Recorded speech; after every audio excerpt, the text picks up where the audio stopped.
Assalamualaikum warahmatullahi wabarakatuh. Shalom, Om Swastiastu, salam kebajikan dan salam sejahtera untuk kita semua. Izin memperkenalkan diri, nama saya Muhammad Yusran Amin, asal Mamuju, Sulawesi Barat, unit kerja Balai Pendidikan dan Pelatihan Transportasi Darat Mempawah. Izin mempresentasikan tugas individu agenda ketiga tentang isu atau masalah di unit kerja sesuai tugas pokok dan fungsi. Sebelum masuk ke dalam masalah yang telah saya alami sesuai dengan tupoksi saya di unit kerja saya, izinkan saya untuk menjelaskan secara singkat profil unit kerja saya dan tugas pokok dan fungsi saya di unit kerja saya.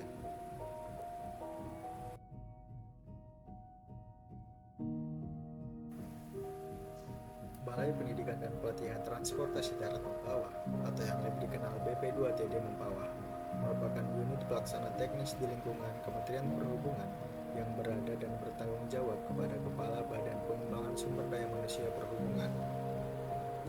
BP2TD Mempawah memiliki visi sebagai pusat pendidikan transportasi darat modern, unggul, dan profesional.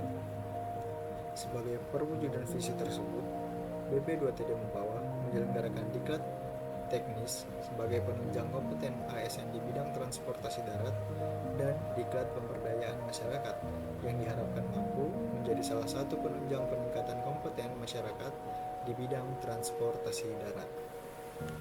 Di BP2TD Mempawah, saya memiliki tugas sebagai teknisi laboratorium dengan tugas tambahan staf tata usaha barang milik negara atau BMN.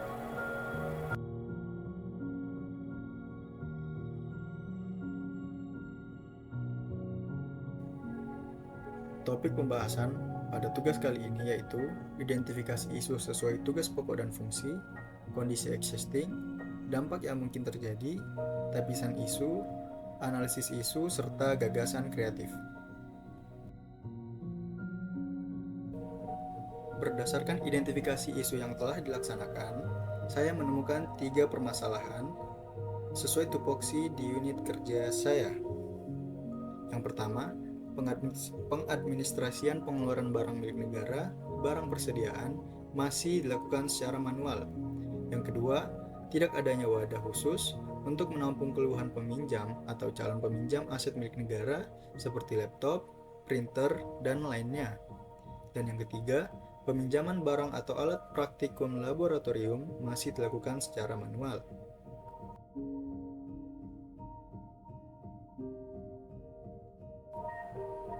Selanjutnya yaitu kondisi existing. Pada isu yang pertama, pengadministrasian kegiatan permintaan persediaan barang milik negara masih dilakukan secara manual. Pengadministrasian dilakukan dengan menulis data diri peminta dan jenis barang milik negara yang diminta, lengkap dengan jumlah unit barang yang diambil pada buku portofolio yang telah disediakan.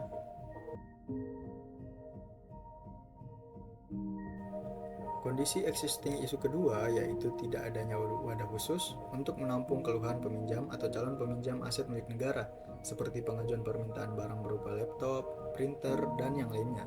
Saat ini, pengajuan aspirasi peminjam atau calon peminjam masih dilakukan secara face-to-face kepada staf BMN terkait. Sedangkan kondisi existing isu ketiga yaitu peminjaman barang atau alat praktikum laboratorium masih dilakukan secara manual.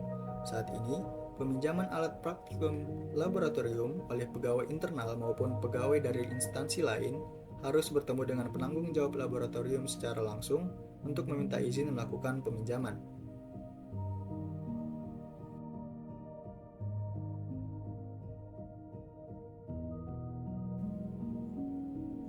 Dampak yang mungkin terjadi. Pada isu pertama, peminjaman barang secara manual dengan menggunakan kertas folio tersebut dapat menjadi masalah dalam pengarsipannya, seperti kertas basah, kertas rusak, ataupun kertas hilang. Sedangkan pada isu kedua, pengajuan aspirasi atau keluhan yang dilakukan secara langsung hanya dapat dilakukan saat kedua pihak berada di tempat yang sama. Hal tersebut tentu kurang efisien karena hanya dapat dilakukan di waktu tertentu saja. Sedangkan dampak yang terjadi pada isu yang ketiga, yaitu pendataan peminjaman barang laboratorium secara manual, kurang efisien karena proses peminjaman membutuhkan waktu yang lebih lama. Apalagi kebanyakan peminjaman barang dilakukan secara dadakan. Tapisan isu. Pada kali ini, penentuan core isu menggunakan teknik tapisan isu yaitu teknik USG. Teknik USG merupakan teknik yang menggunakan penyusunan secara prioritas, di mana tingkat urgensi yang lebih tinggi didahulukan.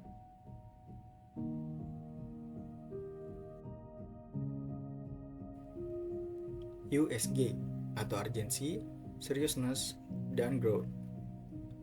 Urgensi yaitu seberapa mendesak isu tersebut harus dibahas dikaitkan dengan waktu yang tersedia, serta seberapa keras tekanan waktu tersebut untuk memecahkan masalah yang menyebabkan isu yang ada. Seriousness yaitu seberapa serius isu tersebut perlu dibahas dikaitkan dengan akibat yang timbul dengan penundaan pemecahan masalah yang menimbulkan isu tersebut atau akibat yang menimbulkan masalah-masalah lain jika masalah penyebab isu tidak dipecahkan. Sedangkan growth yaitu seberapa besar kemungkinan isu tersebut menjadi berkembang dikaitkan dengan kemungkinan masalah penyebab isu akan semakin memburuk kalau dibiarkan begitu saja. Berdasarkan hasil tapisan isu yang telah dilaksanakan, isu yang pertama memiliki jumlah nilai tertinggi yaitu 13 poin dengan rincian urgensi 4 poin, seriousness 4 poin, serta growth 5 poin.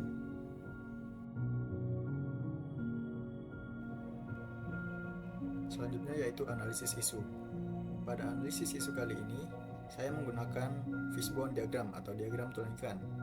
Fishbone diagram akan mengidentifikasi berbagai sebab potensial dari satu efek atau masalah dan menganalisis masalah tersebut melalui sesi brainstorming. Masalah akan dipecah menjadi sejumlah kategori yang berkaitan, mencakup mesin, metode, material, dan man, serta yang lainnya. Setiap kategori mempunyai sebab-sebab yang perlu diuraikan melalui sesi brainstorming. Berikut merupakan fishbone diagram yang telah saya buat, terdiri dari metode, material, man, mesin atau tools. Metode, pengarsipan yang dilakukan secara tidak benar. Selanjutnya material, bahan kertas yang rapuh. Selanjutnya man, kurangnya kepedulian dalam kegiatan pengarsipan. Dan mesin tools, tidak amannya tempat penyimpanan arsip, yang mengakibatkan terdapat kertas arsip permintaan barang milik negara yang rusak dan bahkan hilang. Saya memiliki gagasan pokok, penggunaan QR Code, dan Google Form dalam kegiatan pengadministrasian permintaan persediaan barang milik negara dengan mengaitkannya dengan 4 pilar literasi digital, yaitu digital skill, digital ethics, digital culture, dan digital security. Digital skill, pemanfaatan QR Code dan Google Form tentunya meningkatkan skill kita dalam era digitalisasi. Yang kedua, digital ethics. Penggunaan QR Code dan Google Form menjadi salah satu perkembangan di era digital saat ini. Kita diharapkan mampu untuk mengikuti perkembangan teknologi agar dapat menjadi percontohan bagi orang lain. Selanjutnya yaitu digital culture. Penggunaan QR Code dan Google Form menjadi salah satu upaya dalam memperkenalkan digitalisasi serta pembiasaan terhadap digitalisasi itu sendiri. Dan digital security. Penggunaan QR Code dan Google Form untuk kegiatan pengadministrasian permintaan barang milik negara, persediaan, dapat dikategorikan aman karena bersifat privasi dan dilakukan oleh internal kantor saja. Sekian hasil tugas dari saya ucapkan terima kasih. Assalamualaikum warahmatullahi wabarakatuh.